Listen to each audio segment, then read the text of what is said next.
vamos a dar inicio con la grabación. En caso de que tengan algún inconveniente con que su imagen o voz aparezcan a través de ella, indíquenos por medio del chat para llevar a cabo la edición correspondiente.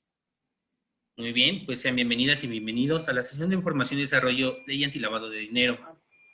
Para llevar a cabo esta actividad, les recomendamos mantener sus micrófonos apagados y considerar su ambiente al encender sus cámaras. También les invitamos a que coloquen su nombre completo a través del chat, ya que de esa manera vamos a llevar a cabo el registro de su asistencia. Muy bien, pues para llevar a cabo este evento tenemos la participación de la maestra Heréndira Contreras Félix, de quien me voy a permitir leer una breve semblanza. La maestra Heréndira Contreras Félix es abogada egresada de la Universidad de Anáhuac, México Norte. Es especialista y maestra en Ciencias Penales por la misma universidad y doctoranda en Ciencias Penales y Política Criminal por el INACIPE. Además, se encuentra con un máster de Big Data impartido por ESDEN Business School de Madrid, España. Cuenta con la certificación de Compliance Officer por la Asociación de Estudios Penales y la Facultad de Derecho de la Universidad de Granada, España. Ha elaborado programas de cumplimiento normativo en materia penal en empresas transnacionales como General Motors, Grupo Bayer, Grupo Suez, Palacio de Hierro, entre otras. Además, ha impartido diversas pláticas y conferencias a nivel nacional e internacional. Pues muy bien, con esto le cedemos la palabra a la maestra Heréndira. Maestra, bienvenida, buenas tardes.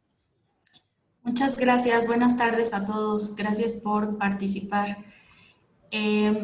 Bueno, en realidad esta plática quiero que sea lo más... todavía no vamos en esa parte de la presentación, pero bueno, la idea es que esto sea súper dinámico. Ya más o menos estuve leyendo en el chat a qué es a lo que se dedican o cuál es el sector en el que se desempeñan los participantes, pero igual si no tienen inconveniente los organizadores, me gustaría que en lugar de que las preguntas las hagan al final, puedan realizarse conforme voy hablando para pues no dejar como cosas inconclusas. No sé si lo podemos hacer así, porque vi que las reglas era que se tenía que hacer al final. No, sin problema, maestra, con gusto. Entonces les pediríamos a las personas que nos acompañan el día de hoy que vayan colocando sus preguntas por medio del chat o nos pidan la palabra igual por el chat o levantando la mano. Perfecto. Muchas gracias. Bueno, pues vamos a empezar. Esta plática en qué consiste? En hablar de la Ley Federal de Prevención de Operaciones Prevención e Identificación de Operaciones con Recursos de Procedencia Ilícita. ¿Ok? ¿Qué es esta ley y qué es lo que regula o por qué es la importancia de otras disposiciones relacionadas con esta ley, como su reglamento y algunos acuerdos emitidos por la Secretaría de Hacienda y Crédito Público? En esta ley se establecen medidas y procedimientos para, como su nombre lo indica, prevenir y detectar actos u operaciones que involucren recursos de procedencia ilícita, comúnmente conocido como lavado de dinero o blanqueo de capitales. Por ejemplo, en España se le conoce como blanqueo de capitales.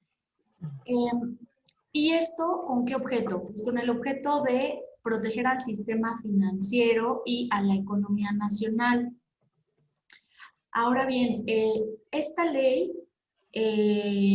clasifica ciertas actividades como vulnerables. ¿Por qué? ¿Por qué las como clasifica como vulnerables? Bueno, pues son cierto tipo de actividades, conductas, que por su propia naturaleza es posible que se encuentren relacionadas con temas de lavado de dinero. ¿Ok? Entonces, tenemos un catálogo de estas actividades, se las voy a mencionar, están en el artículo 17 de la Ley de Prevención del Lavado de Dinero. ¿Ok? Y, bueno, estas actividades, por ejemplo, la primera actividad que señala la ley es todas las que sean vinculadas con actividades de juegos de apuesta, juegos y sorteo. Eso va a estar considerado como una actividad vulnerable y por lo tanto regulada por esta ley y por esta normativa que estamos comentando. Una segunda actividad vulnerable son las tarjetas de servicio y de crédito. La siguiente actividad es la emisión y comercialización de cheques de viajero, distinta a la realizada por actividades, por entidades financieras, perdón. Creo que hay un micrófono abierto. También el ofrecimiento de operaciones de mutuo, de garantía o otorgamiento de préstamos o créditos es la cuarta actividad vulnerable, así como los servicios de construcción o desarrollo de bienes inmuebles o de intermediación en la transmisión y propiedad de construcción. Esto es básicamente las constructoras. También la comercialización de metales preciosos, piedras preciosas, joyas o relojes. Las obras de arte también es una actividad considerada como vulnerable, es la 7. La octava es la comercialización o distribución habitual o profesional de vehículos. Los vehículos pueden ser nuevos o usados y, bueno, igualmente pueden ser aéreos, marítimos o terrestres. Otra actividad vulnerable son los servicios de blindaje. También los servicios de traslado o custodia de dinero o valores y la prestación de servicios profesionales. ¿Okay?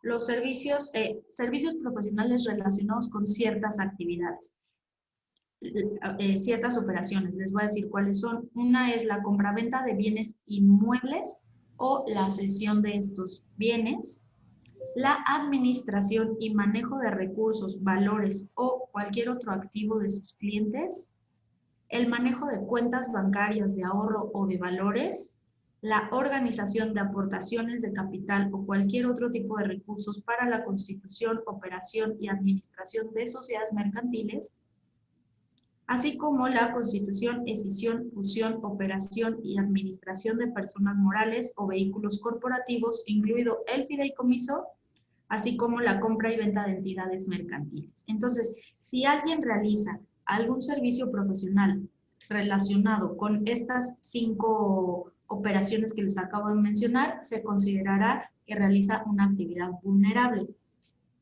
También la prestación de servicios de fe pública por los notarios y corredores públicos es otra actividad considerada como vulnerable. Y la recepción de donativos por parte de asociaciones y sociedades sin fines de lucro. También la prestación de servicios de comercio exterior como agente o apoderado aduanal. Las operaciones de actividades, de arrendamiento también se considerará. Y por último, el intercambio de activos virtuales, que pudiera ser las criptomonedas. Ahora, ¿en qué momento se va a...? Hay 2 cuestiones importantes que establecen la ley al respecto. Si bien ahorita ya sabemos cuáles son las actividades consideradas como vulnerables, bueno, hay algunas de estas actividades vulnerables. Como que tenías todo aplastado, la cobija no me podía mover. ¿Alguien tiene su micrófono?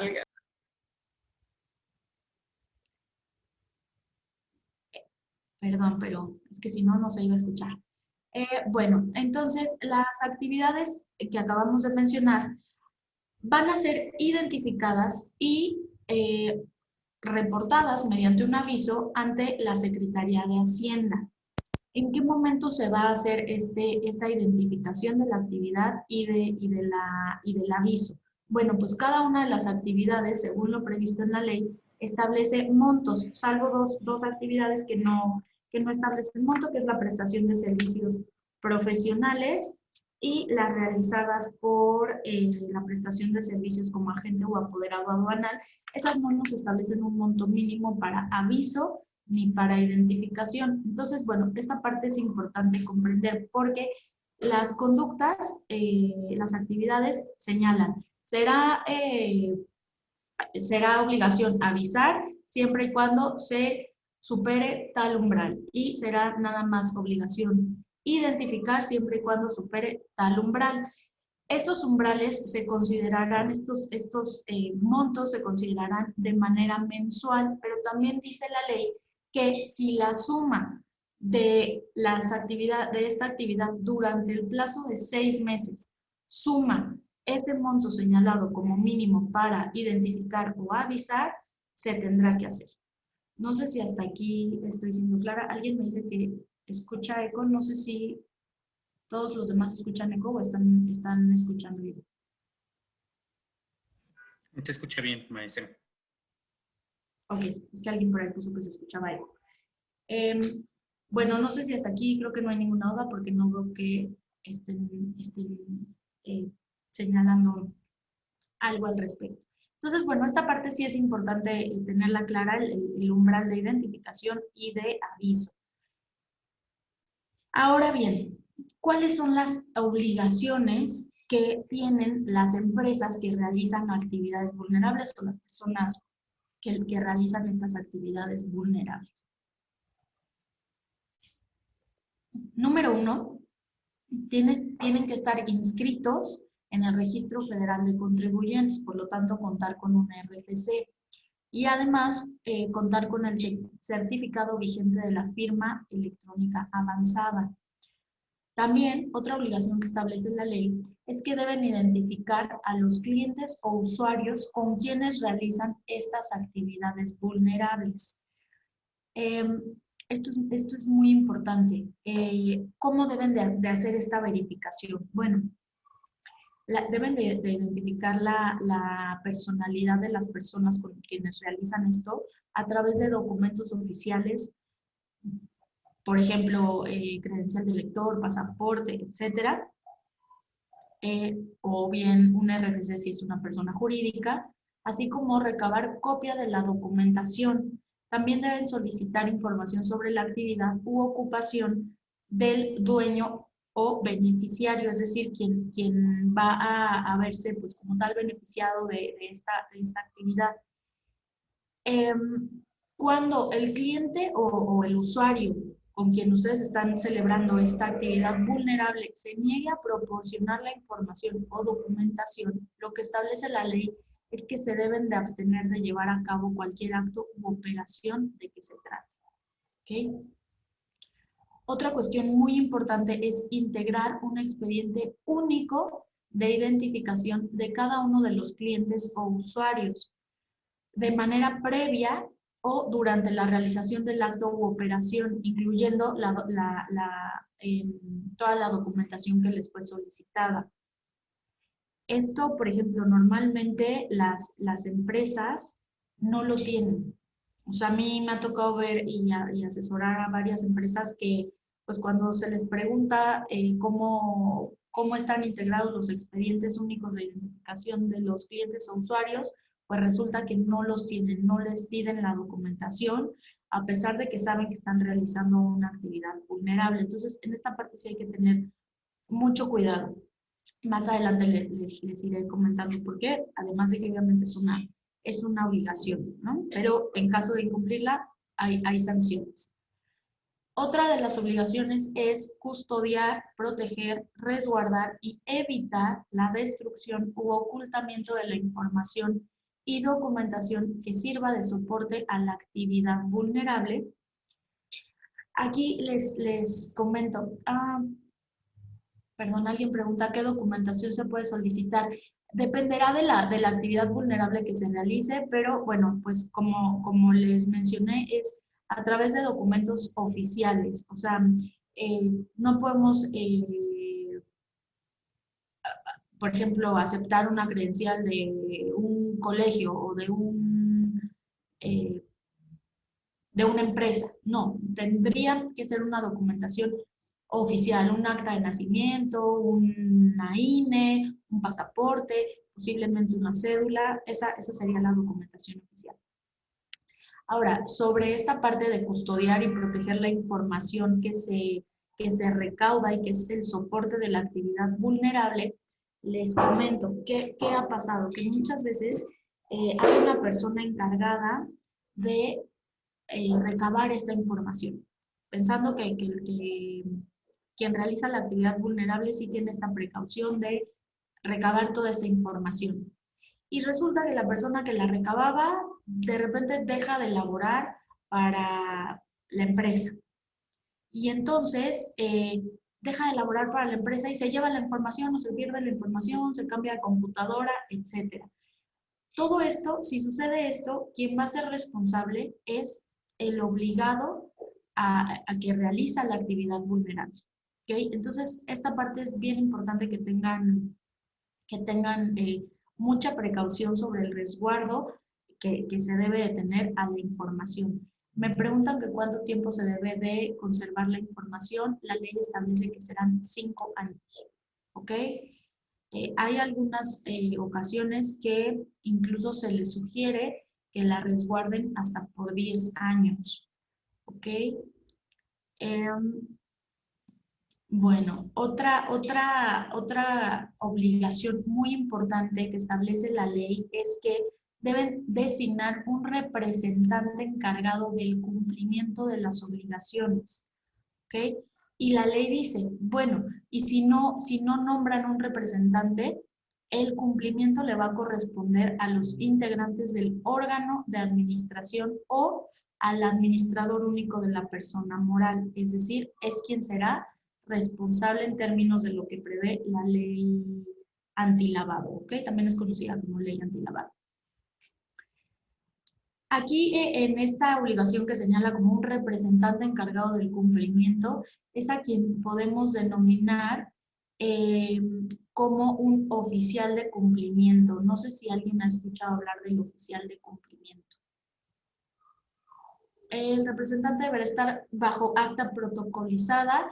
Sí, pues depende mucho de qué tan estrictos quieran ser ustedes al interior. No te lo exige la ley. Sin embargo, sí lo tienen que, ustedes cuando se registran y reportan estas actividades vulnerables, tienen que designar a ese representante encargado, ¿ok? Entonces, sí lo pueden hacer a través de algún acta protocolizada, o alguna otra acta. ¿Por qué es importante esto? Porque así deslindan en cierta forma de responsabilidad al órgano de administración, que en la operatividad diaria de las organizaciones, pues realmente muchas veces no se encarga de estar pendiente de todo este tipo de cuestiones. Entonces, tiene que haber una persona encargada para ello y esa persona encargada para ello tiene que ser responsable. Y lo ideal es que sí se le haga por escrito, que se le digan exactamente cuáles son las obligaciones que tiene que hacer para que en caso de que exista algún problema, pues bueno, sea esta persona la responsable de atender dicha situación. ¿Ok?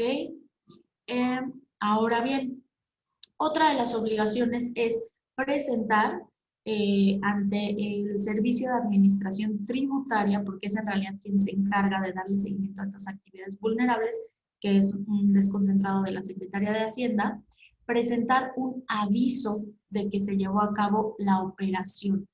Ahora, puede ser posible que, por ejemplo, ya sabemos cuáles son las actividades vulnerables, ¿no? Bueno, una vez que nosotros sabemos que nuestra organización realiza actividades vulnerables, pudiera ser que en alguno de los meses no la esté realizando. Sin embargo, eso no le quita la obligación de presentar el informe mensual ante la autoridad hacendaria, ¿ok? Entonces, si no tiene operaciones, de todas formas, tiene que avisar mensualmente que no tuvo operaciones, ¿ok? Y si las tuvo, bueno, lo tiene que señalar y adjuntar toda la documentación referente, esto considerando los montos que señalamos. Norma Rodríguez quiere hacer una pregunta. ¿La puedes hacer, Norma? Hola, buenas tardes.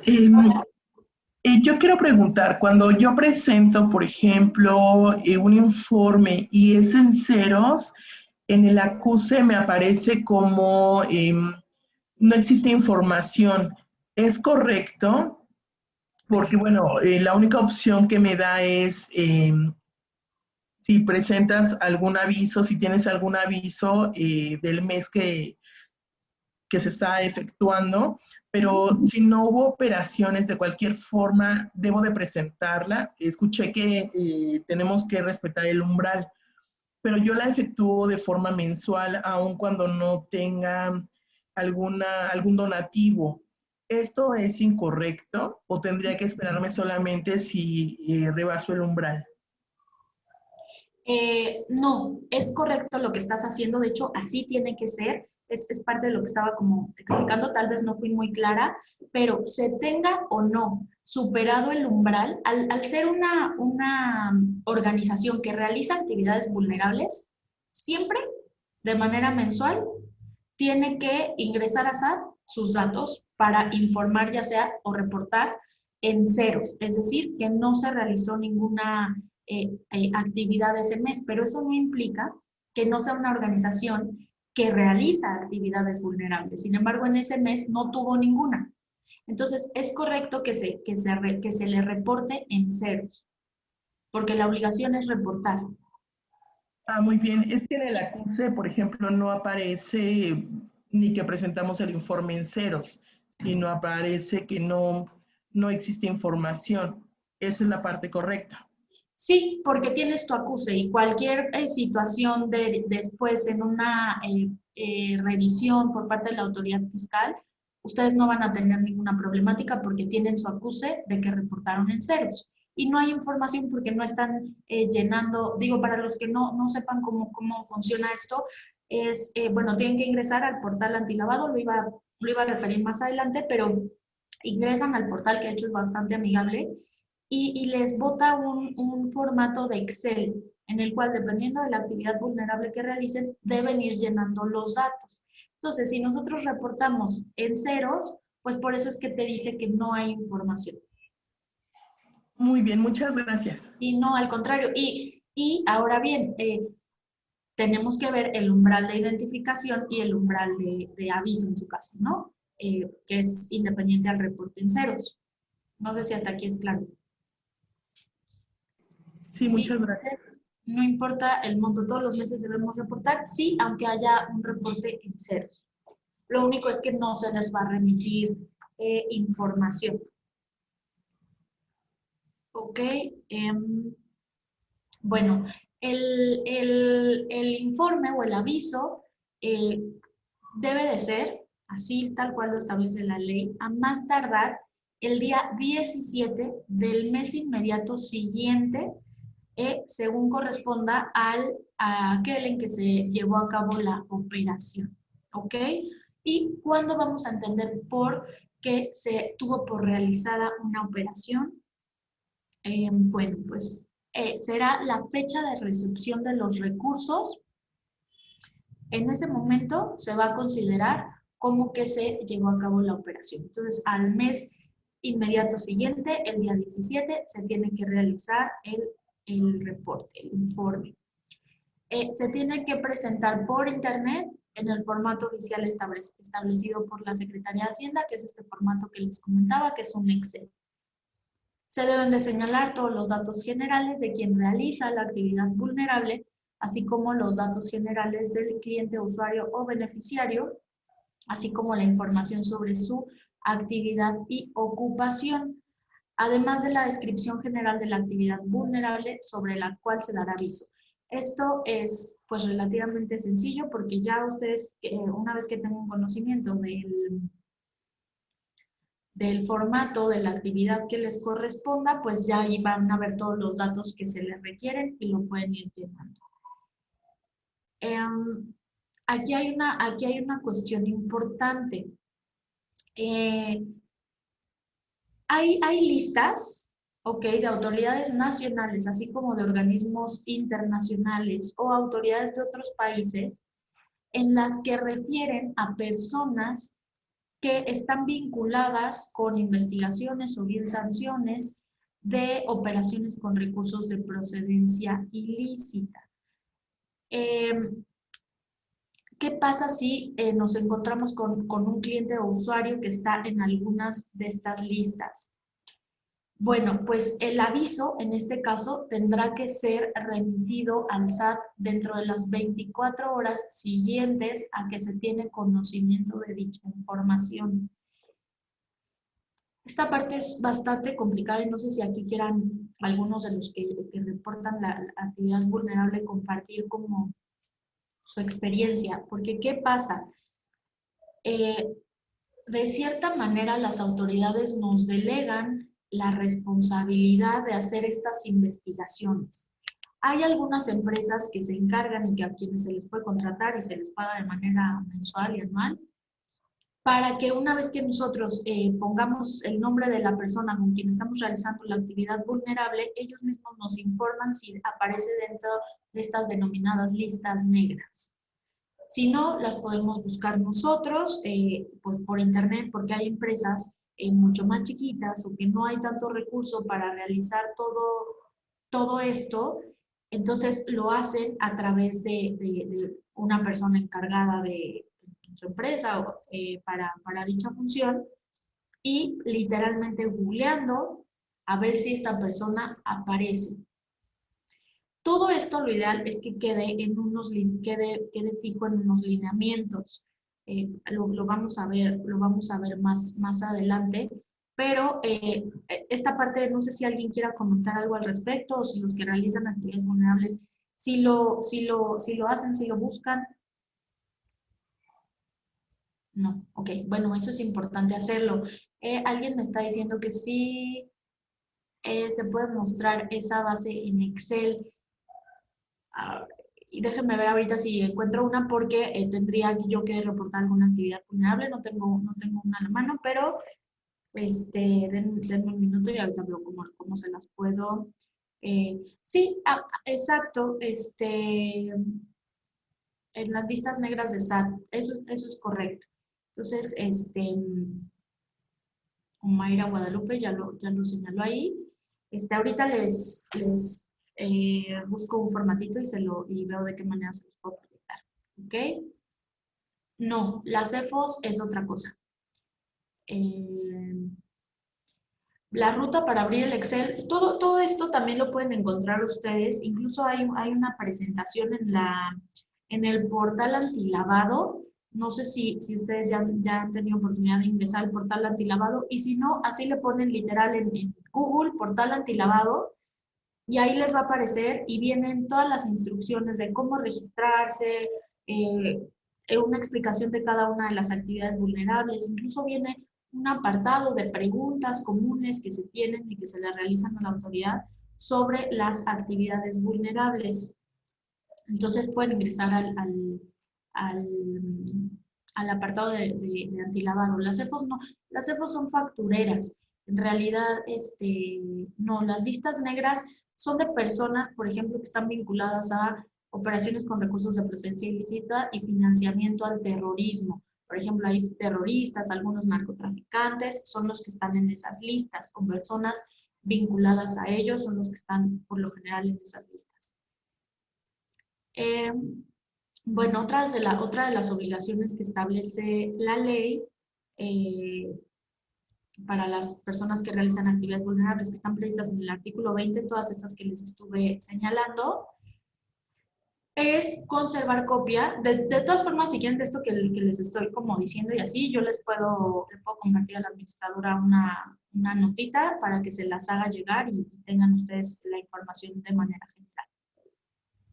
Otra cuestión, otra obligación es conservar copia de los avisos presentados, así como de los acuses correspondientes que el SAT haya proporcionado, y esto va a ser en un plazo no mayor a 5 años, es lo que señalábamos, ¿ok? Obviamente a partir de que se emitió, empiezan a contar los 5 años. Aquí también hay veces que depende del tamaño, obviamente cada empresa es distinta. En empresas que son muy grandes, pues les es a veces incluso pues imposible guardar toda esa información porque tendrían que necesitar una oficina completa para resguardarla. Entonces, ¿qué es lo que han hecho? Pues bueno, la escanean y la resguardan de manera digital. Ahí sí, pues depende mucho de la operativa actividad y funcionalidad que tenga cada una de las empresas para resguardar esa información. También, por ejemplo, me ha tocado ver que sí la resguardan por 5 años, pero resulta que cuando la autoridad fiscal les quiere hacer alguna revisión o bien está investigando a una persona diversa y le requiere información y van y buscan los folders, pues estaban arrumbados en una bodega en donde había humedad y entonces ya ni siquiera es legible la información. Me ha llegado, o sea, me ha pasado ver eso. Entonces, ahí hay que tener como cuidado del resguardo porque es una obligación, el debido resguardo. Ahora, investigaciones, incumplimientos y sanciones. Bueno, ¿qué puede hacer el SAT al respecto? Bueno, pues puede hacer visitas de verificación, ¿ok? A quienes realicen estas actividades vulnerables. Y también se puede requerir la comparecencia de cualquier persona ante el SAT para que le realicen ciertas preguntas o bien puede ser que les requieran información, ¿ok? Ya sea que sean infractores o bien que por alguna situación el SAT considere que ustedes tienen información de importancia. Si se trata de una visita de verificación, ¿a qué están obligados ustedes? Y también cuál es uno de sus derechos. A proporcionar exclusivamente la información y documentación, soporte con la que cuenten y que esté directamente relacionada con la actividad vulnerable que realizan. No les pueden pedir otra información. Y solo pueden abarcar aquellos actos u operaciones consideradas como las actividades vulnerables realizadas dentro de los 5 años inmediatos anteriores al inicio de la visita. ¿Okay? Esto por lo general la autoridad de hacendaria siempre tiene cuidado, pero hay ocasiones en que ya se le pasó el tiempo y aún así nos lo llega a requerir. Entonces, nada más para que ustedes tengan en cuenta esto. Ahora, ¿qué pasa si incumplimos alguna de estas obligaciones que hemos estado señalando? Bueno, pues puede haber la imposición de multas, van a tener estas multas el carácter de crédito fiscal, ¿ok? Entonces, pueden ser desde aproximadamente 16,000 pesos hasta más o menos 5 millones de pesos, ¿ok? En caso de incumplir alguna de las obligaciones que señalamos con anterioridad. E incluso, dice la ley, con el 100% del valor del acto u operación cuando sean cuantificables en dinero. Claro, la imposición de estas sanciones administrativas van a estar sujetas a lo dispuesto en la Ley Federal del Procedimiento Administrativo, es decir, ustedes las pueden recurrir, no obstante, bueno, pues son los montos que establece la ley.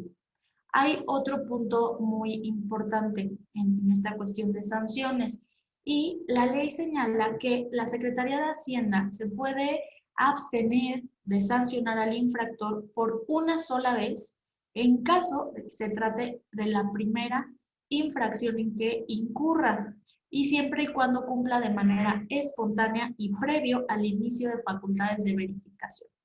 Por ejemplo, si ustedes resulta que ahorita que leímos cuáles son todas las actividades vulnerables, se dan cuenta que realizan una de estas actividades vulnerables y no lo han reportado.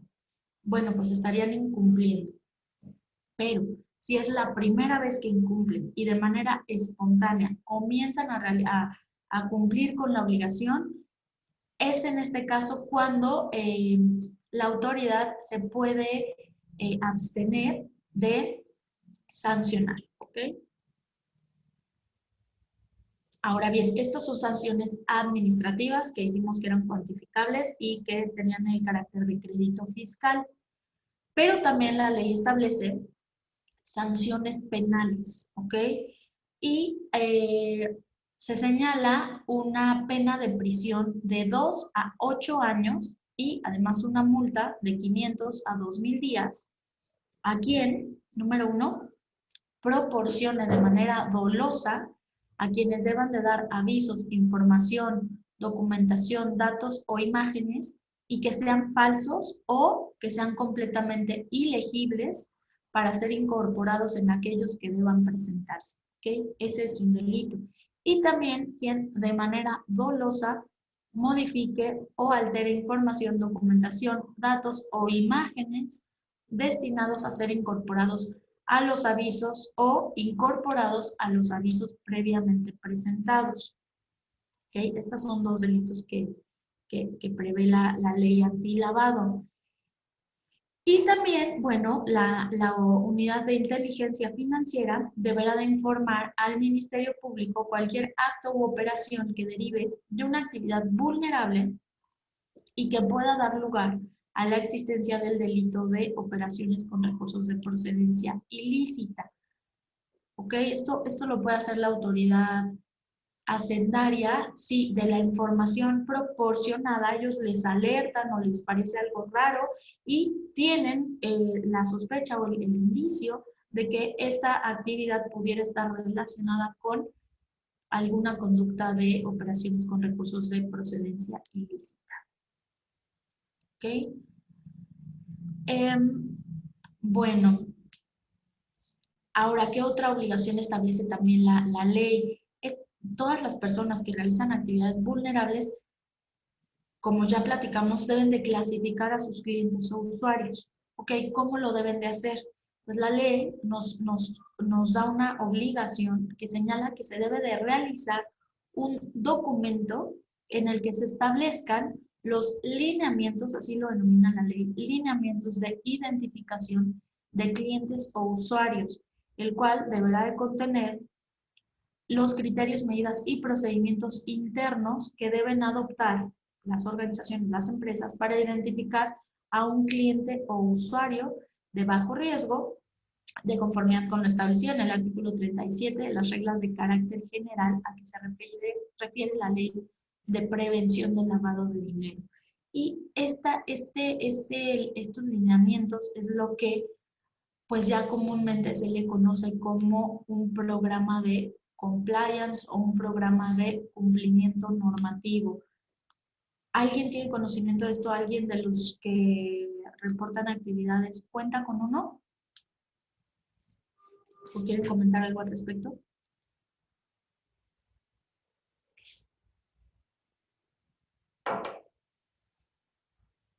No, ok. Es que creo que sí hay varios que realizan actividades vulnerables, ¿no? No sé si ya tenían conocimiento de esta obligación.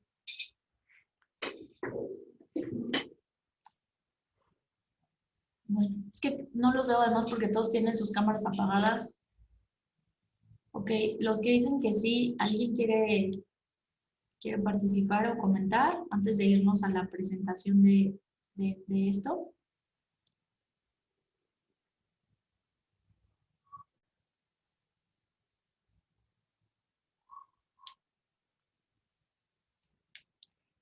Que como no los veo, no sé si están, si no. Bueno.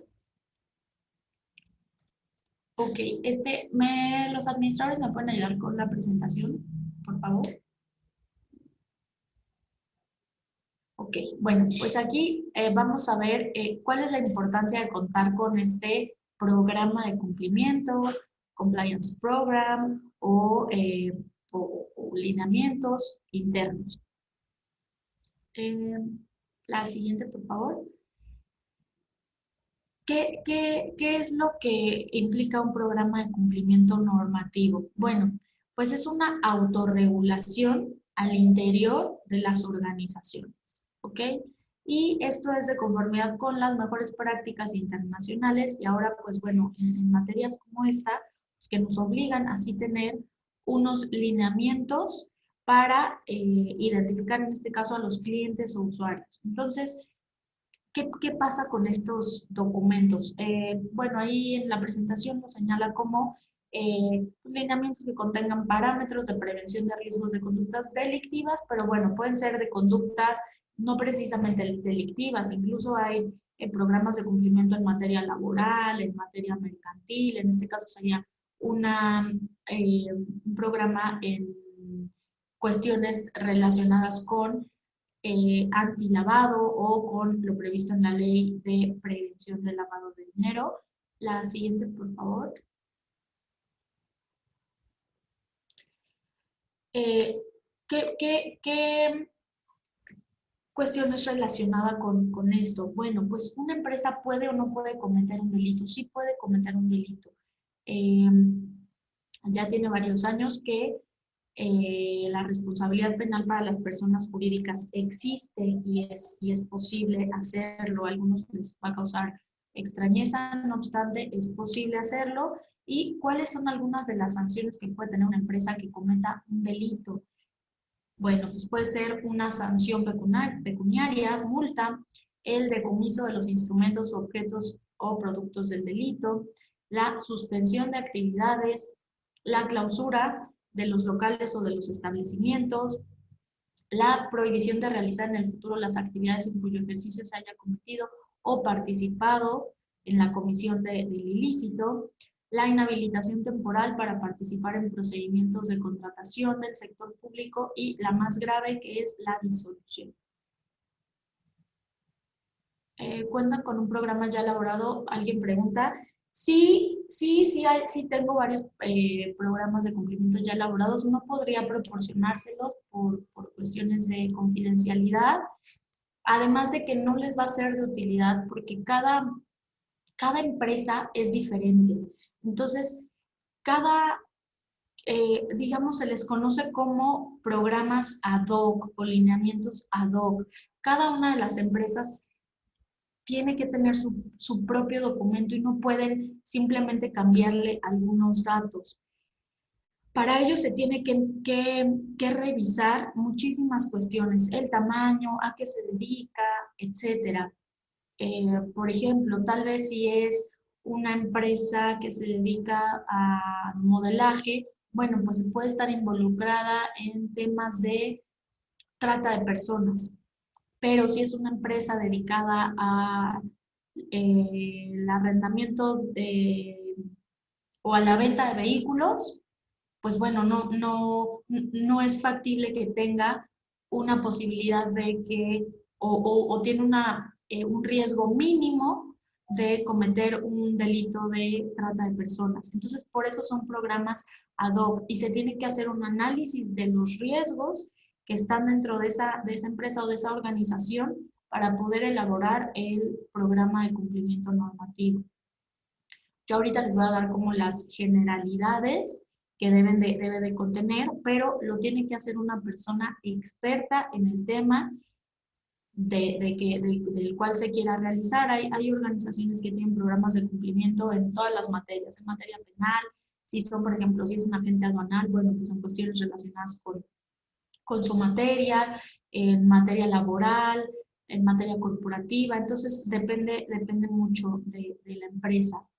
Y bueno, aquí en esta presentación que igual supongo que se las van a compartir, ¿qué es un programa de cumplimiento normativo? Esto que les comentaba, es un conjunto de procedimientos y buenas prácticas que adoptan las empresas para identificar y clasificar los riesgos operativos y legales a los que se enfrentan y establecer los mecanismos internos de prevención, gestión, formación, detección y minimización de los mismos.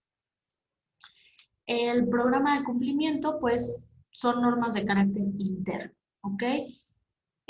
Les repito, es una autorregulación. No sé si podemos poner el que sigue.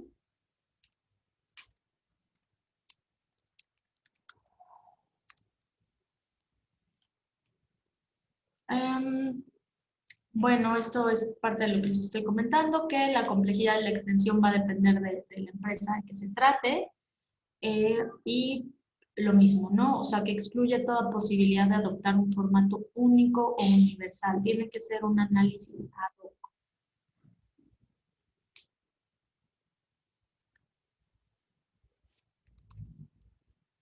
¿Quién es el oficial de cumplimiento? Bueno, pues es el responsable de la aplicación de los procedimientos internos. ¿Y se acuerdan? Bueno, pues en lo que veíamos de la ley, de las obligaciones de la ley, una de las obligaciones de la ley es designar un representante encargado del cumplimiento. Esto lo establece el artículo 20 de la ley. Si quieren se los puedo leer textualmente, qué es lo que establece al respecto.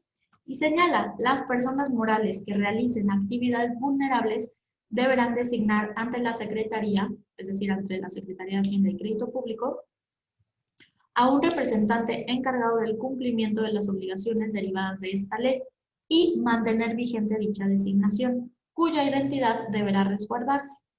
En tanto no haya un representante o la designación no esté actualizada, el cumplimiento de las obligaciones corresponderá a los integrantes del órgano de administración. ¿Ok? Entonces, este es el fundamento para el representante encargado del cumplimiento y es a lo que de manera internacional o ya comúnmente se le conoce como oficial de cumplimiento o compliance officer. También, bueno, aquí otro punto que señala es que a los administradores de una empresa les es más fácil descubrir y en su caso evitar hechos delictivos o bien conductas contrarias a la ley si cuentan con un programa de cumplimiento normativo. ¿Sí? La siguiente, por favor.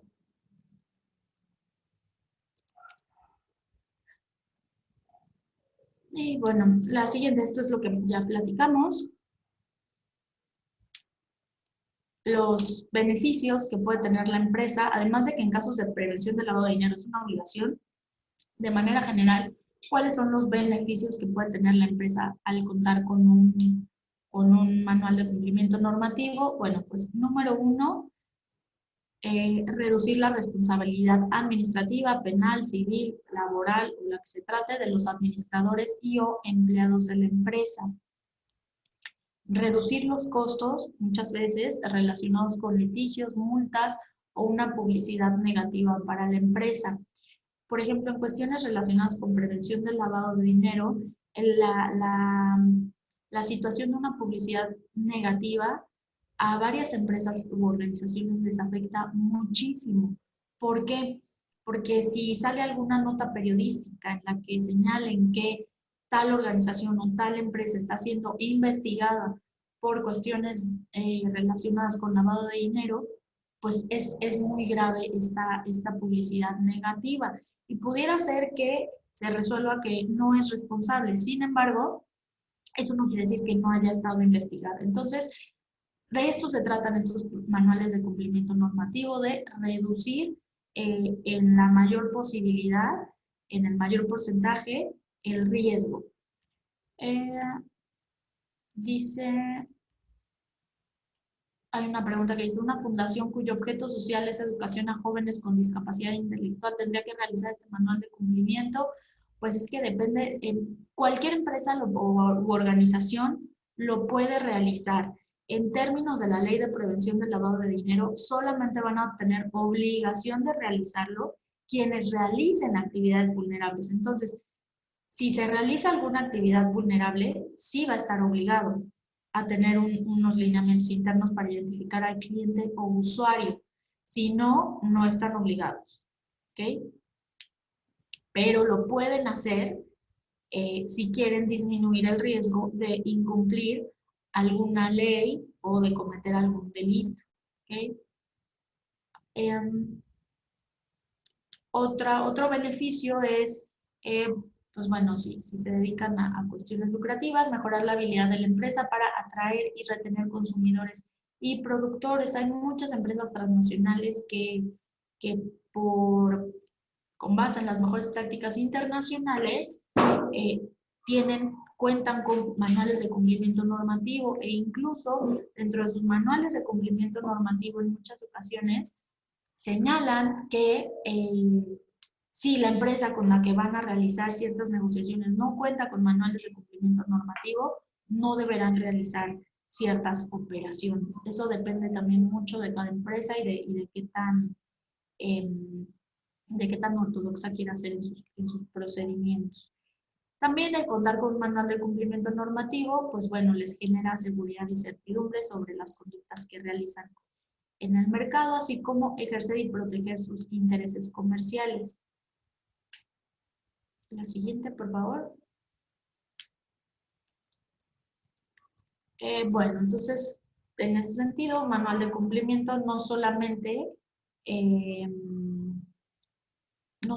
le beneficia a la empresa o a los dueños o a los empleados, sino que también permite identificar y, en su caso, hacer del conocimiento ciertos delitos.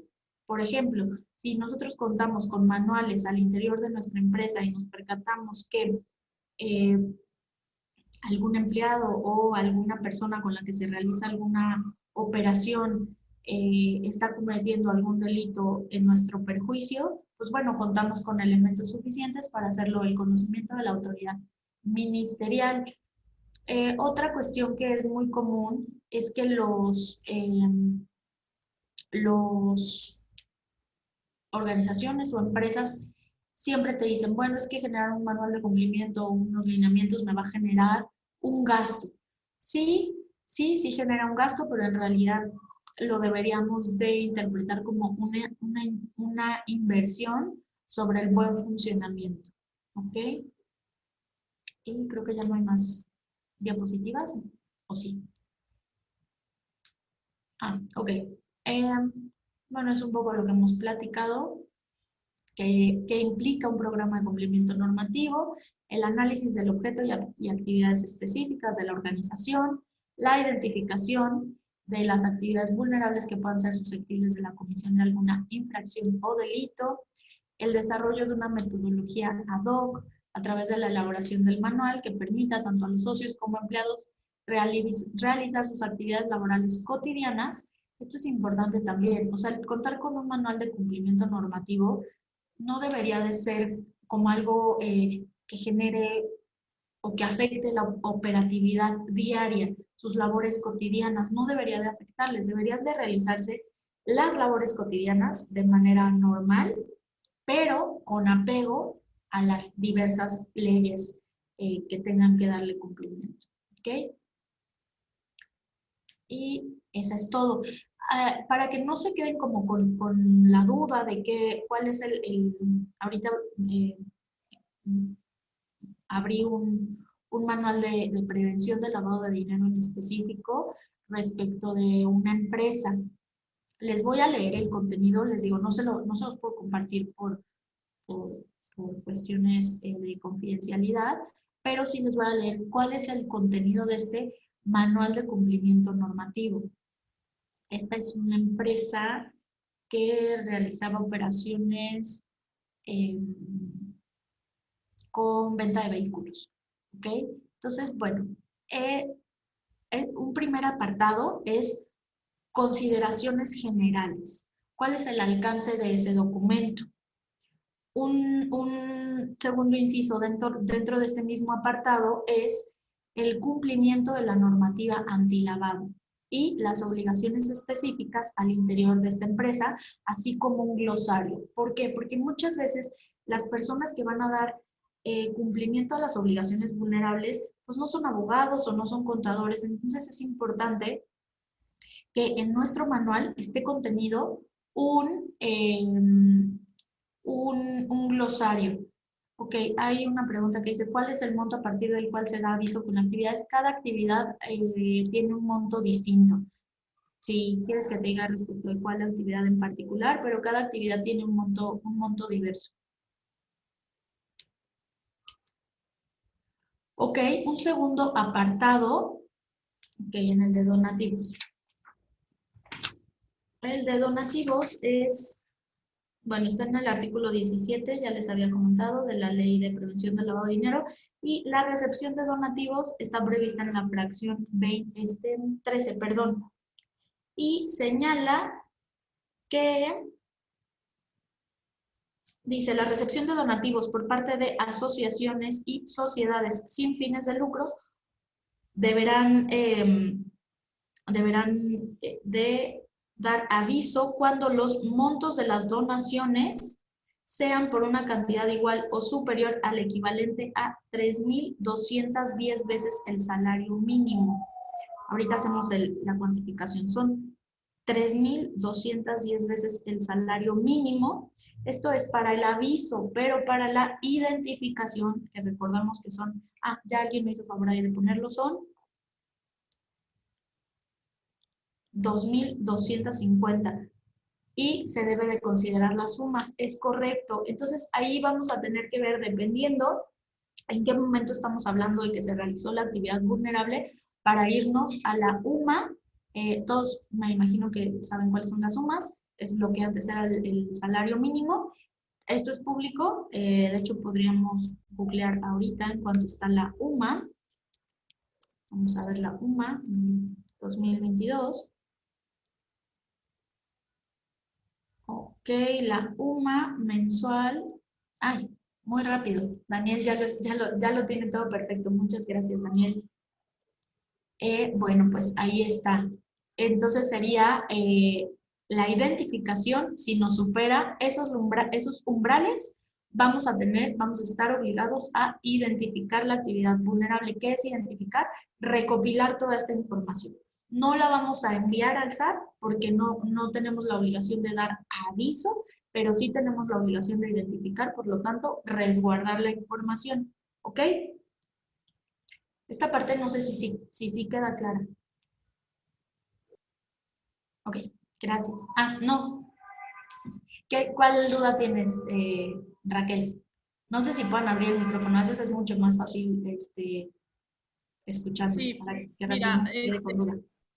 sí, somos una fundación muy pequeña, ¿sí? Nunca hemos recibido donativos mayores. Un solo donativo hace 5 años de 300,000 pesos y otro de 80,000 pesos hace 3 años. Y de ahí en adelante, pues recibimos donativos que no suben la cantidad de 25,000 pesos, 30,000 pesos al año. Nosotros estamos obligados a dar aviso, a inscribirnos y todo eso.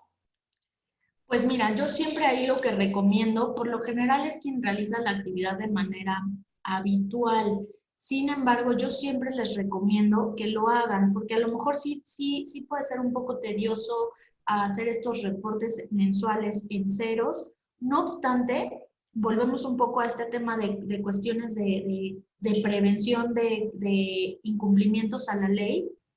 Y podemos eliminar ese riesgo de que la autoridad en algún momento nos llegue a dar vista por no realizarlo. Entonces, yo siempre les recomiendo a mis clientes que más vale realizarlo y reportarlo en ceros. Sí se realiza la actividad vulnerable, pero bueno, no se cubre el monto obligado para dar aviso. Sin embargo, sí, cotidianamente se realiza la actividad vulnerable. Ok, muchas gracias. No, de nada. Ok, bueno. Vamos a seguir con... Lo que estoy pensando es que a lo mejor les puedo compartir como capitulado que les estoy ahorita señalando. Nada más denme chance de cambiarle la información que sea confidencial. Maestra. ¿Empresa? Sí. Maestra, perdón, la interrupción solamente No. para quedar claro.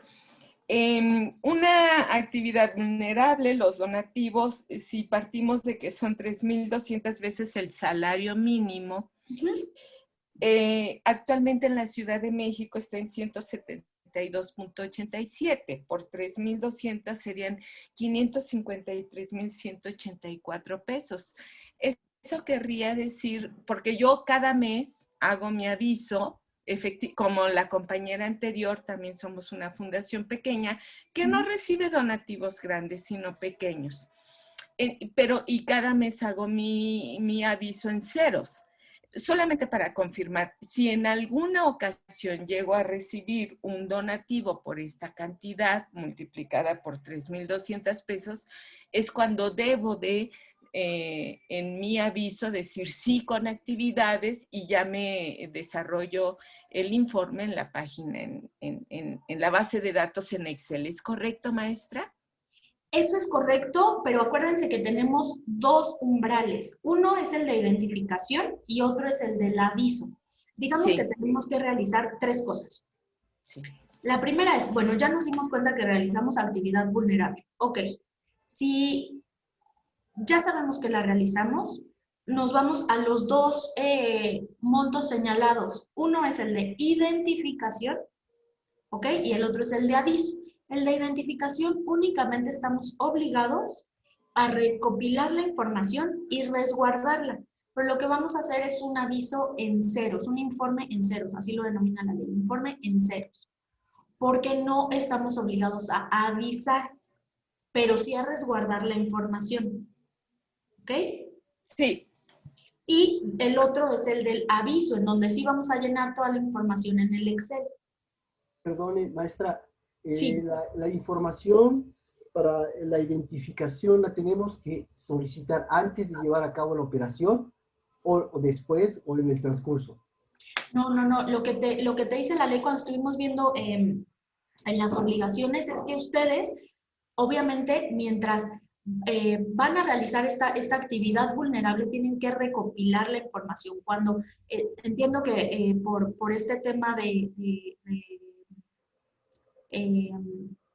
la actividad que les corresponde, que entiendo que casi todos, si no es que todos, es donativos, Así bueno, es. pues entonces tienen que recabarle la información a quien. No sé bien de qué manera funcione, si de repente reciben el donativo y no saben de quién lo reciben, o cómo es que reciben los donativos. Ahí sería un poco como conocer, o si me quieren como compartir cómo funcionan, Bueno, porque, sí. cuando son significativos, puede ser obviamente con antelación nos pueden decir cuánto es lo que se puede recibir. Y a veces se llega a hacer contrato, a veces no se llega a hacer contrato. Esa es la forma, ¿no? Y se va a hacer tanto. Y a veces, pues la verdad es que a veces nos cuesta trabajo obtener la información, inclusive después, tardan mucho en entregarnos la información. ¿Qué tal si nos las proporcionan después de que nos dan los recursos? Sí, creo que puede ser un tema y entiendo también que puede resultar complicado para su operatividad diaria porque, pues bueno, a lo mejor si es un buen donativo, pues sería difícil decir, pues si no me dices tu nombre completo o no me estás remitiendo copia de tu identificación, no te lo recibo. Bueno, pues también ahí tal vez, por eso sería ideal que sí tengan establecidos sus lineamientos de qué hacer en cada una de estas situaciones. Híjole, sin mayor análisis ahorita de momento, pues se me ocurre que tal vez si ustedes tienen la sospecha de que la persona que les está haciendo ese donativo, siempre y cuando sea obviamente de los umbrales que superan, pudiera provenir de alguna actividad ilícita, pues dar aviso a la autoridad fiscal dentro de las 24 horas siguientes a que tuvieron conocimiento. Perdón, si es una organización que nos va a donar y es una organización conocida de años, conocida a nivel nacional, ¿podríamos esperar a que nos proporcione la información posteriormente? ¿A que nos proporcionan los recursos? Porque digo, a veces sucede eso que no nos las entregan o Sí, tardan. sí. Pues mira, lo ideal sería previamente, ¿no? O sea, ¿qué nos dice la ley? Que cuándo se va a tomar en cuenta como que se realizó la operación, cuando se recepciona el recurso. Entonces, tal vez podríamos irnos por esa parte y, bueno, recepciona el recurso y estoy recopilando la información. Y en caso, para ustedes deslindarse de algún tipo de responsabilidad, en caso de que tengan la sospecha de que puede estar involucrado con alguna cuestión de lavado de dinero o financiamiento al terrorismo, nosotros no tenemos tanto ese problema, más bien son con cuestiones relacionadas a lavado de dinero. Bueno, en todo caso, dar aviso a la autoridad fiscal. Gracias, muy amable. No, ¿de qué? Gracias a usted. Bueno, ya no sé dónde me quedé. En los lineamientos de otro apartado, les digo, les voy a compartir esto porque a lo mejor les puede dar un poco de luz de qué es más o menos lo que ustedes internamente deben de tener en consideración. Nada más me den chance de que le quite algunos datos y con mucho gusto se los comparto. Un segundo apartado que a mí me gusta poner en los manuales de cumplimiento de prevención del lavado de dinero es cuáles son las generalidades de las actividades vulnerables, así como el procedimiento de alta, registro, modificación o baja de estas actividades. También cuáles son las actividades vulnerables o la actividad vulnerable que realiza la organización. Hay organizaciones o empresas que realizan varias las actividades previstas en la ley. Entonces, es importante que en su manual esté el procedimiento de identificación y de presentación de avisos e informes de estas actividades. Otro apartado ya son los lineamientos de identificación de clientes o usuarios. ¿Cuál sería el procedimiento de identificación? Que sería número 1, la integración del expediente único de identificación, las consideraciones adicionales sobre la integración de los expedientes de identificación. Aquí, por ejemplo, son cuestiones, les digo, es que por eso todo tiene que ser dependiendo de cada empresa, pero, u organización. Si reciben, por ejemplo, donativos de personas extranjeras que a lo mejor no tienen una INE y no tienen un pasaporte, bueno, entonces, ¿qué otra identificación se podrá tomar como oficial para efectos de recabar la información? Entonces, ese tipo de cuestiones es lo que se establecen en sus lineamientos internos. Otro punto son los criterios y procedimientos para la determinación del grado de riesgo de clientes. Esto ya es a lo mejor más específico, pero bueno, hay quienes sí lo señalan y ponen ciertos parámetros como un esquema de colores. Bueno, pues si el cliente cumple con estas características, por ejemplo, un cliente que ha sido condenado por operaciones con recursos de procedencia ilícita, bueno, pues evidentemente tiene un grado alto, ¿me explico? Pero también hay quienes llegan a considerar como un grado de riesgo alto a los servidores públicos o ex servidores públicos de un mando medio superior hacia arriba. También a las personas expuestas políticamente, que ya también hay un listado emitido por la Secretaría de Hacienda, en los cuales establece quiénes son las personas expuestas políticamente y las van refiriendo por cargos. Todo esto es información pública. Si les es de ayuda, que se las comparta, se les puedo compartir con mucho gusto, pero es público. Ustedes lo googlean y les aparece. Y bueno, las denominadas listas negras. Otro apartado que yo señalo es el resguardo de la información, cómo deben de resguardarlo, pero eso les repito, depende mucho de la operatividad diaria de la organización, cómo les va a funcionar a ustedes resguardar esa información, que a lo mejor, no sé, son una fundación muy pequeña en la que únicamente están en un espacio de 80 metros. Bueno, y entonces dicen, ¿dónde voy a tener resguardada la información? Y si la tengo arrumbada, pues tampoco la estoy resguardando debidamente y como me lo pide la ley. Entonces, pues bueno, mejor la voy a escanear y la tengo en un disco duro resguardado. Todo dependerá de qué le funciona a la empresa, siempre y cuando cumplan en la medida pues, de sus posibilidades con estas obligaciones. Y también otro punto que a mí me gusta señalarles es qué deben de hacer cuando tienen un requerimiento de información por parte de la autoridad fiscal. Cómo atenderlo, porque muchas veces, y también esto depende del tamaño, pero si son empresas muy grandes, tal vez ingresa el requerimiento, por ejemplo, al jurídico, y el jurídico, como no es quien se encarga de las cuestiones relacionadas con las actividades vulnerables, pues ahí lo dejan un mes y luego lo pasan al contencioso y luego lo pasan, ¿no? Y entonces resulta que ya se les venció el tiempo para darle cumplimiento a la ley, al requerimiento, perdón, y pueden tener una sanción.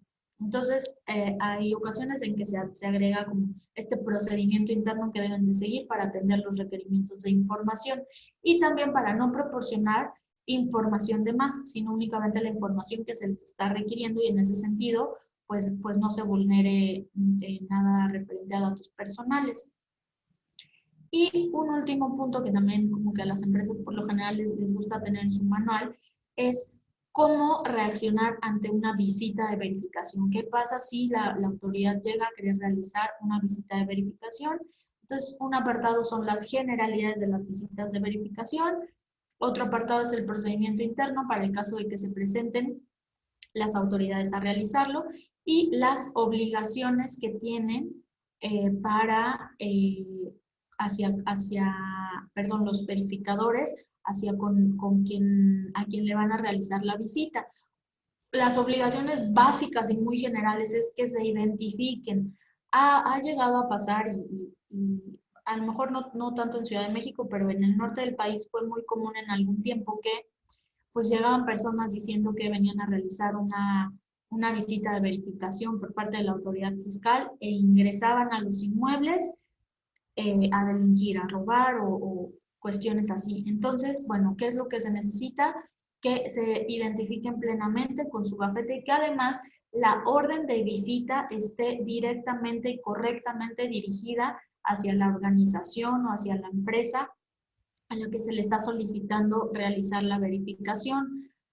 Muchas ocasiones también, como realizan tantas visitas de verificación, hacen un copy-paste de los documentos y muchas veces el nombre de la organización o de la empresa es correcto, pero el domicilio no.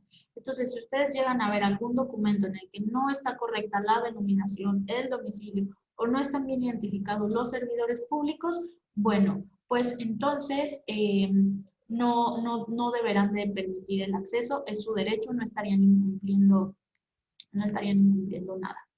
¿Ok? No sé, hasta aquí si tienen alguna duda o comentario.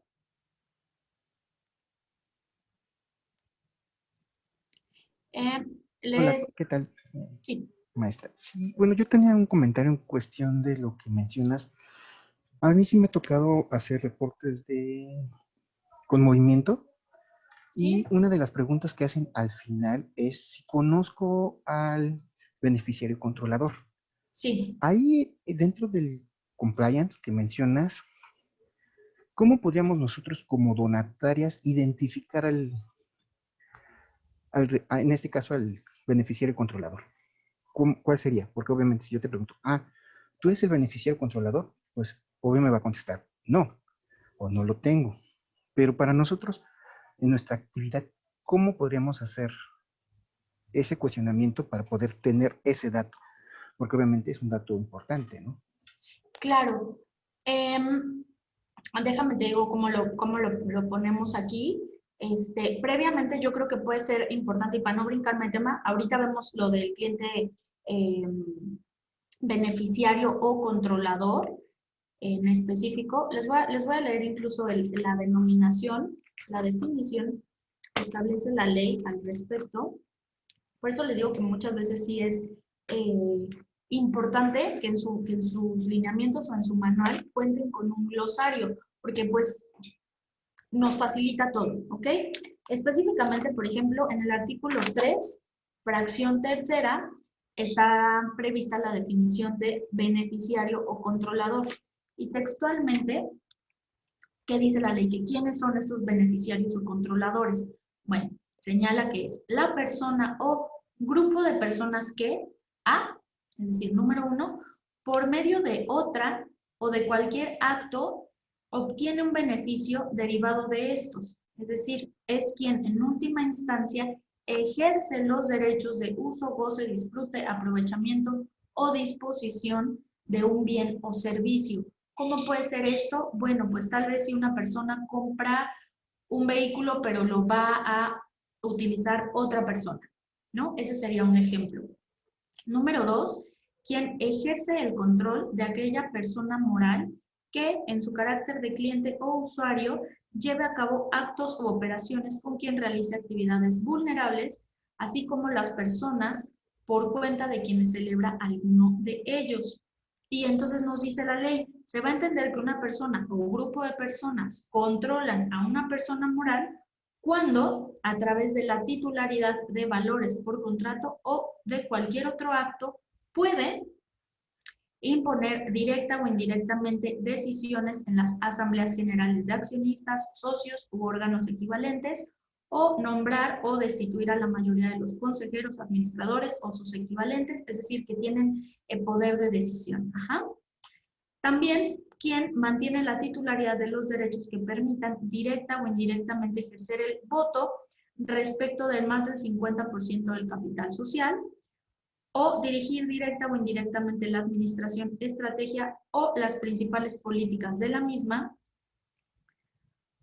o quien celebra, así lo señala la ley, delitos de operaciones con recursos de procedencia ilícita. Las entidades financieras, fedatarios públicos. ¿Ok? Ahora bien, ¿cómo vamos a identificar o qué le tienen que pedir?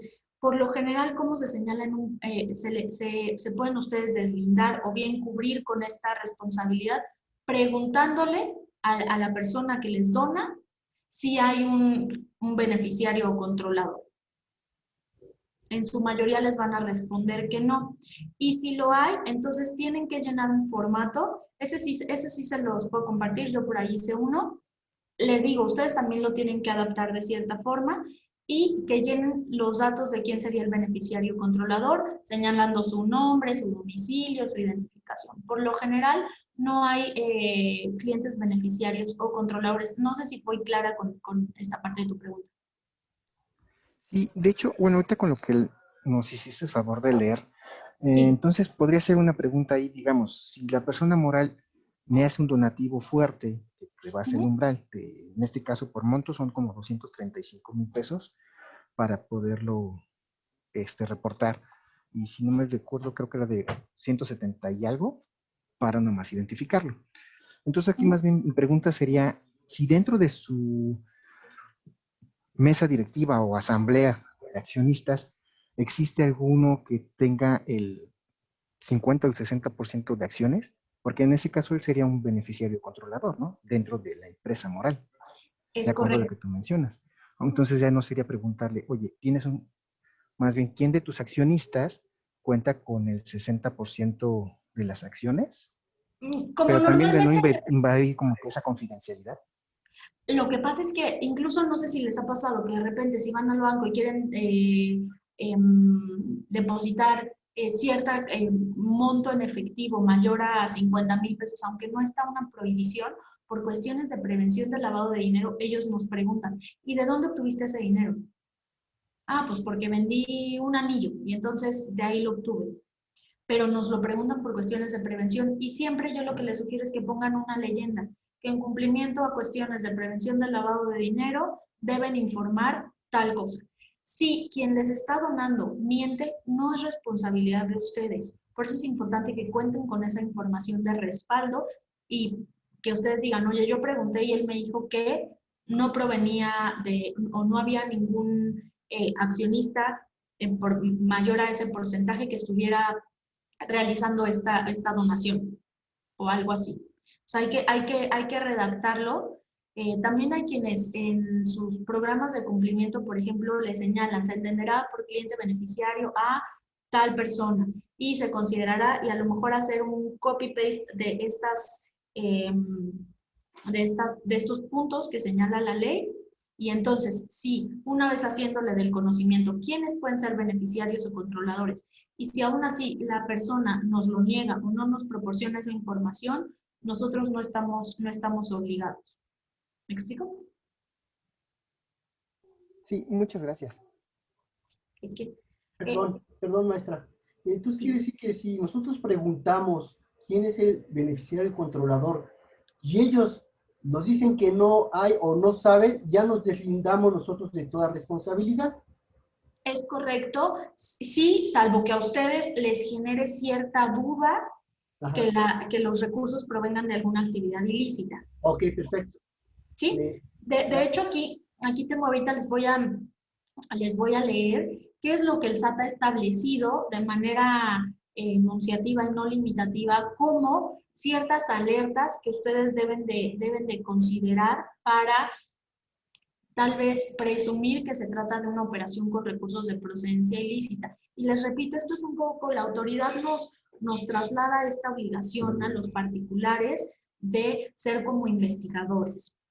¿Y cuál es el listado que ha señalado el SAT? Número 1 dice, el cliente o usuario se rehúsa a proporcionar documentos personales que lo identifiquen. Bueno, esa es muy clara, ¿no? Si una persona nos dice, ok, te voy a hacer un donativo de 100,000 pesos, pero no te quiero dar no te quiero decir quién soy, bueno, pues sí es una cuestión a considerar del por qué no quisiera proporcionarnos un nombre si proviene de alguna actividad lícita. Ajá. Número 2, si la operación es pagada en parte o en su totalidad por uno o más terceros sin relación aparente con el cliente. Si la operación no es acorde con la actividad económica o giro mercantil declarado por el cliente o usuario. Tal vez si es una persona que nos ha manifestado que obtiene recursos por honorarios mensuales a 50,000 pesos y nos está haciendo un donativo de 200,000 pesos. Pues claro que sí sería de llamar la atención el por qué quisiera hacer un donativo de ese monto, o alguien que tiene un sueldo de 10,000 pesos, pero nos hace un donativo de 200,000 pesos, sí puede ser una cuestión de llamar la atención. El uso de divisas en efectivo o montos elevados o de poco uso. Hay quienes consideran que incluso quien hace operaciones con criptomonedas, pues ya es per se un riesgo.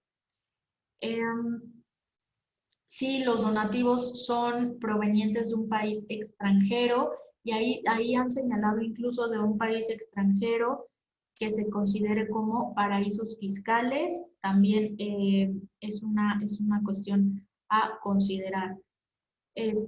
Si el cliente usuario solicita que la operación se realice en un lugar distinto, tal vez, bueno, te voy a depositar, pero no a tu cuenta, sino a otra cuenta, o no de mi cuenta, sino de otra cuenta. Esas son cuestiones que se pueden tomar como alertas.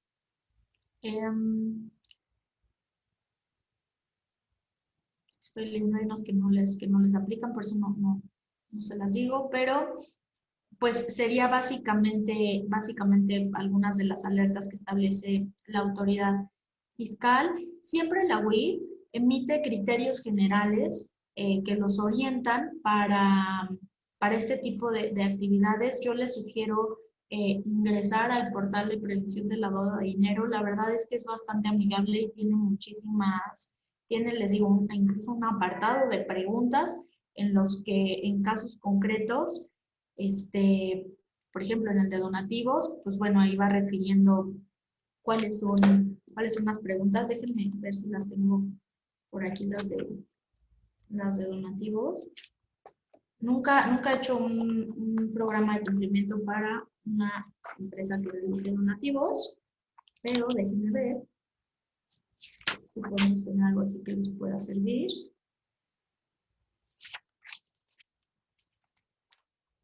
Se los digo de una vez, y si no, les digo que de todas formas todo esto es público en la ley de prevención del lavado de dinero. En el portal.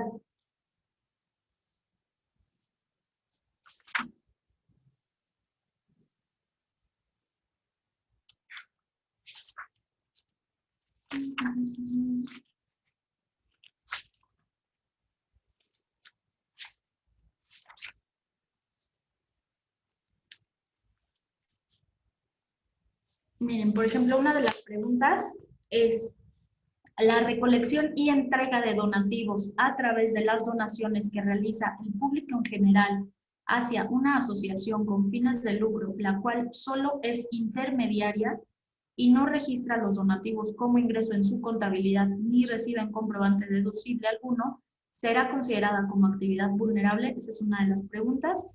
Y lo que le contestan en este portal, lo que establece la autoridad es que, bueno, que la fracción 13 del artículo 17 de la ley señala como actividad vulnerable la recepción de donativos por parte de las asociaciones y sociedades sin fines de lucro. En ese sentido, la recolección e intermediación en la entrega de donativos por parte de una asociación con fines de lucro no se va a entender como una actividad vulnerable siempre que estos no se registren en su contabilidad. Otra de las preguntas es si la recepción de donativos provenientes de una entidad sin fines de lucro deberá ser considerada como actividad vulnerable. Y lo que señala la autoridad es que la recepción de donativos por parte de las asociaciones y sociedades sin fines de lucro por los montos señalados no señala una cantidad específica del donante para determinar si se trata o no de una actividad vulnerable, ni ninguna otra característica especial en la recepción de la donación, por lo que no resulta relevante para entenderse como actividad vulnerable que el donante sea o no una entidad sin fin de lucro. Otra pregunta, solo tiene 3 preguntas esta actividad. Y la última es si deben realizar el trámite de alta y registro aquellas donatarias que la mayor parte de sus ingresos de donación no pueden ser identificados. Y lo que señala la ley es que, igual, bueno, pues en términos del 17, fracción 13, la actividad vulnerable relacionada con recepción de donativos por parte de asociaciones y sociedades sin fines de lucro por los montos señalados, surgirá la obligación de cumplir con el trámite de alta y registro respectivo cuando en un acto u operación se reciba el donativo por un monto antes señalado, sin importar si el referido acto u operación no representa la mayor parte de sus ingresos por donación. No sé qué tan claras sean estas preguntas y respuestas, pero son las que señala el portal antilavado. No sé si tengan alguna otra duda o comentario. Me habían dicho que querían ver un ejemplo de los formatos. Por aquí tengo alguno.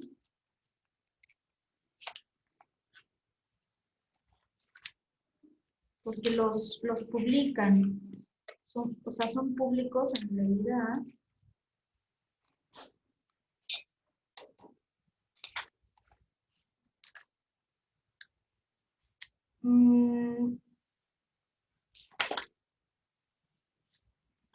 Es que no sé cómo no tengo acceso a la pantalla, los tengo aquí impresos.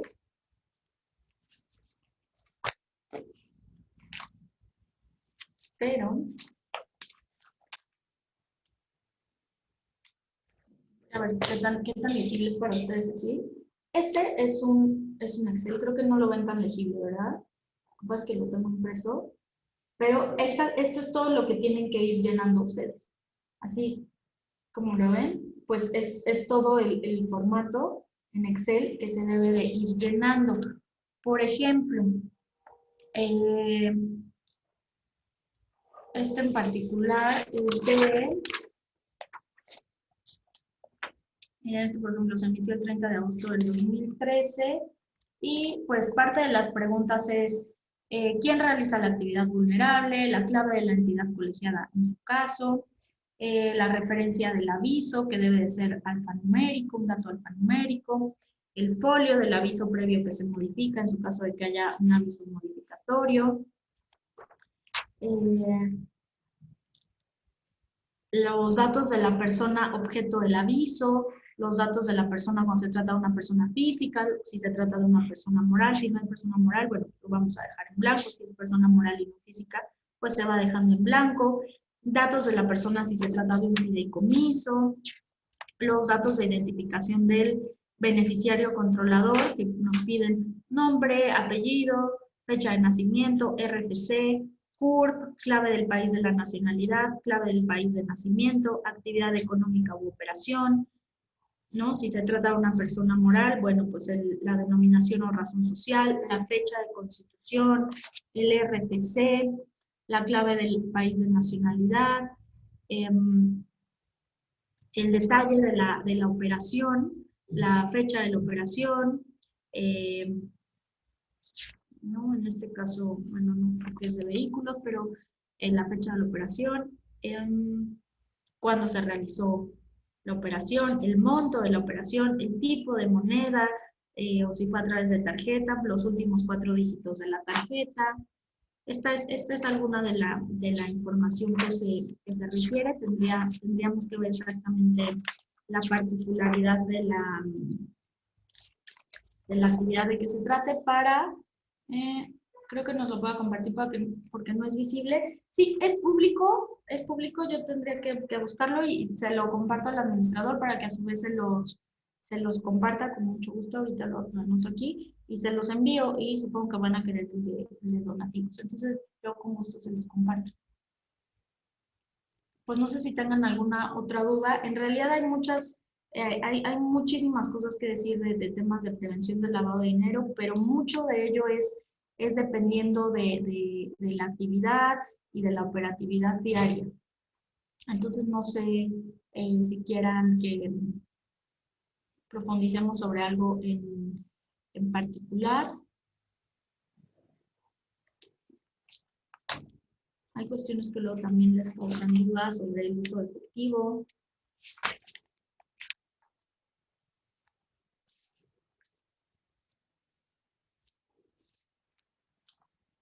No sé si hay dudas.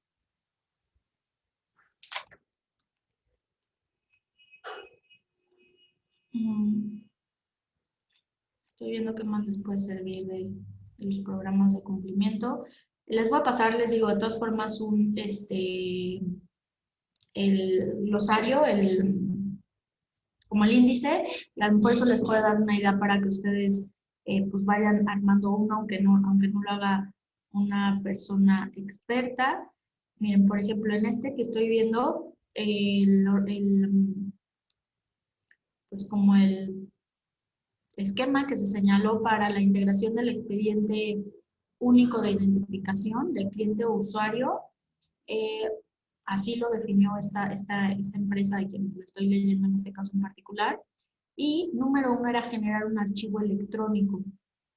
Señalar los datos del entrevistador, ellos así lo denominaron. ¿Y quién era el entrevistador? Bueno, pues la persona encargada de recopilar toda esta información, a su vez iba a poner su nombre completo y una clave también para responsabilizarlo, porque la persona, en ocasiones, la persona que notifica ante la autoridad fiscal esta actividad vulnerable, muchas veces no es quien recopila la información. Entonces, muchas ocasiones no es quien coteja que la INE efectivamente corresponda al nombre de la persona que están señalando en la documentación recabada. Entonces, bueno, ¿qué pasa? Ah, pues hay una persona que lo recabó y la persona que lo recabó fue esta. El siguiente paso que ellos señalaron era solicitar la documentación al cliente o usuario, que en este caso la haría el entrevistador. Identificar como número siguiente si el cliente es una persona expuesta políticamente o bien si se encuentra en las listas negras. Proporcionar una constancia de existencia de dueño beneficiario o beneficiario controlador. Recabar copia de los documentos de identificación. Revisar esos documentos de identificación.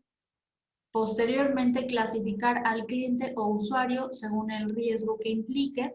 Y por último, digitalizar toda la información para conformar la carpeta física y electrónica. Ellos en su caso quisieron compilarlo de manera física y además electrónica para posteriormente enviarle la información al responsable de cumplimiento para que en su caso reportara la actividad. Okay. Ellos, por ejemplo, como únicas identificaciones válidas, señalaron la credencial para votar, el pasaporte, la cédula profesional, la cartilla del servicio militar y el certificado de matrícula consular u otra identificación en la que apareciera una fotografía. Ya con más particularidades, el domicilio que se debería de recabar del cliente o usuario, se estableció que necesariamente debería contener los siguientes datos: nombre de la calle, avenida o vía, número exterior, colonia, la alcaldía, el municipio o la demarcación política similar que corresponda en caso que fuera en el extranjero, la ciudad o población, la entidad federativa, código postal y país, ¿no? Y bueno, pues revisar minuciosamente esta información. Déjenme ver si tengo por aquí una constancia de dueño o beneficiario y también a lo mejor le puedo modificar algunos datos y se las y se las comparto. Bueno, eliminar más bien, no modificar. Como les digo, todo esto es ad hoc. No la tengo. Pero, pues bueno, ¿qué otra cosa les puede...? Aquí se puso sí un anexo con la determinación del grado de riesgo, pero esto es una empresa muy grande, entonces, pues también, por esa razón se hizo así. No sé si tengan como alguna otra duda, comentario. Ya en realidad estamos por concluir.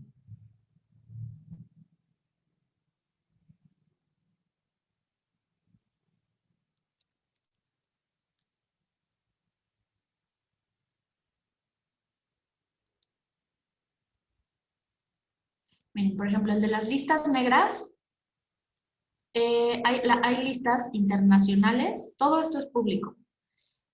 Y son las listas de personas sancionadas por el gobierno de Estados Unidos, ¿ok? O hay otra lista de personas buscadas por Interpol, la lista de las personas identificadas por la Oficina Europea de Policía, la Europol, y la lista de personas, grupos y entidades emitidas por la Unión Europea. Esas son las listas internacionales. Y las listas nacionales, hay una que es del Registro de Servidores Públicos Sancionados por la Secretaría de la Función Pública. Esto sobre todo es, por ejemplo, para quienes hacen un programa de cumplimiento normativo en cuestiones de anticorrupción, o que más bien licitan mucho para venderle a gobierno, pues bueno, siempre buscan que no sean con servidores públicos que hayan sido sancionados. También hay otra lista de las personas más buscadas por la Fiscalía General de la República. Otra lista es de los contribuyentes incumplidos emitida por el SAT. Y la lista de los contribuyentes con operaciones presuntamente inexistentes emitida por el SAT. Esas son las que se consideraron. Okay.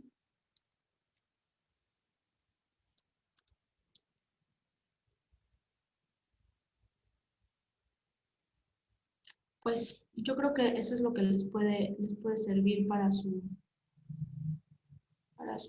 operaciones. Se pueden presentar declaraciones de meses anteriores en el portal antilavado. Mira, eso lo tienen que intentar. En realidad, muchísimas veces el propio sistema no te permite. Y aquí ha sido, ¿puedes repetir lo de las donaciones de PG? Ay, no entiendo bien esa primera pregunta. Pero respecto a las declaraciones de meses anteriores, si ya están dados de alta y ya informaron, ya digamos, ya empezaron a remitir informes y se remitieron informes en ceros, ya no van a poder ustedes volver a llenar un formato porque ya se tiene como por emitido. Entonces, ahí se tiene que hacer un análisis en el caso específico para ver si es conveniente que hagan alguna manifestación directa ante la autoridad hacendaria a fin de no tener una responsabilidad. Pero por regla general, el propio sistema no te lo permite en los formatos. Las donaciones de público en general. Eso me parece que, no sé en qué parte lo dije, perdóname si me lo puedes recordar. Si puedes abrir el micrófono y me lo recuerdas porque no sé en qué parte específicamente lo dije.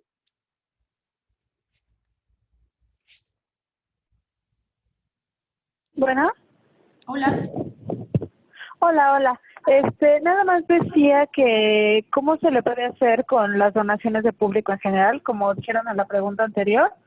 Por ejemplo, si hubo varias donaciones de personas que a lo mejor pues las donaciones fueron muy pequeñas, pero ya en conjunto suman, o bueno, mejor dicho, rebasan el umbral de donaciones, ahí cómo podría hacerle. O sea, tendría que pedirle a cada persona que me facilitara su credencial o pasaporte.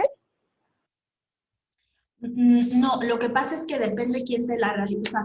Si es una misma persona, suponiendo, si es una misma persona que te hizo una donación por 50,000 pesos y la misma persona a los 3 días te vuelve a hacer otra por 100,000 pesos y a los otros por otros 100,000 pesos, cada una de estas no supera el umbral, pero la suma de las mismas sí lo supera.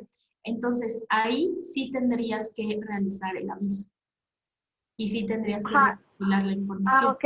Lo que pasa es que, por ejemplo, en la fundación donde estoy, llega a haber donaciones pequeñas, no sé, 1,000 pesos, 2,000, de ese tipo de donaciones que realmente pues son varias personas y a lo mejor en conjunto superan, no sé, los 300,000 pesos o algo así en un mes. O sea, son varias porque es una organización grande. Entonces, a eso me refería. Porque entonces tendría que pedirle a las 40, 50 personas que nos faciliten su credencial o su pasaporte. Sí, no, ahí mi consideración es que no tendrías por qué hacerlo, porque en realidad lo que, o sea, el espíritu de la ley, digamos, es sí proteger este sistema financiero y estas operaciones que pudieran provenir del lavado de dinero. Pero, pues una persona que a lo mejor te está depositando 500 pesos o 1,000 pesos, pues en realidad no tienes como mayor sustento de esa operación provenga de una cuestión relacionada con lavado de dinero, porque además si fueron 50 personas, pues son personas diversas. Si con todas estas personas tú juntaste la suma de la cantidad mínima para dar informe o aviso, para recopilar la información o dar aviso, son personas distintas, no provienen de la misma. En ese sentido, no tendrías que cumplir con la obligación. Ok, te agradezco No mucho. Sí, muchas gracias. No, de nada. Pues bueno, si no tienen mayores comentarios, yo le comparto a los administradores la información que quedamos y pues bueno, para que ya a su vez se las hagan llegar a ustedes. Muchas gracias, maestra Heréndira. Gracias a ustedes. Me voy a permitir compartir la pantalla para hacer entrega de un reconocimiento a la maestra Heréndira Contreras Félix por impartir la sesión de formación y desarrollo Ley Antilavado de Dinero. Firma el maestro Carlos Eduardo López Bosch Larenas, director de programas asistenciales de la Junta de Asistencia Privada. Muchas gracias, maestra. Con gusto se lo haremos llegar vía correo electrónico. También quiero invitar a las instituciones a que no olviden contestar nuestra evaluación de satisfacción. Estoy colocando el enlace a través del chat. Muchas gracias a todas y a todos. Me permito darle la palabra a la maestra Nora Enzástiga, nos está acompañando, jefa del Departamento de Capacitación y Desarrollo de la Junta de Asistencia Privada. Adelante, maestra Nora. ¿Qué tal? ¿Cómo están? Muy buenas tardes. Un gusto saludarles y la verdad todo mi agradecimiento por participar con nosotros en estos eventos de capacitación. Maestra Heréndira, sé de tu agenda tan complicada y de que has hecho un espacio para nosotros. La verdad es que te agradezco muchísimo tus valiosas aportaciones. Sin duda, muy interesante el tema. Y bueno, pues tanto de manera personal como institucional tenemos que observar esta parte, ¿no? Entonces, pues maestra, todo mi agradecimiento a nombre del presidente de la Junta de Asistencia Privada de la Ciudad de México, el licenciado Fernando Balzaretti Ramírez, y a todas ustedes, instituciones, pues también muchísimas gracias por habernos acompañado. No se olviden que nuestra oferta de capacitación está abierta. Todavía nos queda el mes de noviembre y diciembre para culminar nuestro catálogo de capacitación 2022. Este departamento queda a sus órdenes. Mi nombre es Nora Enzástiga y un gusto saludarles. Estamos en contacto. Maestra, un abrazo a la distancia. Muchas gracias. Muchas gracias a todos por participar y espero que les haya sido de utilidad la información. Sin duda, muy amable. Buena tarde a todos. Igualmente. Hasta pronto. Bye. Bye.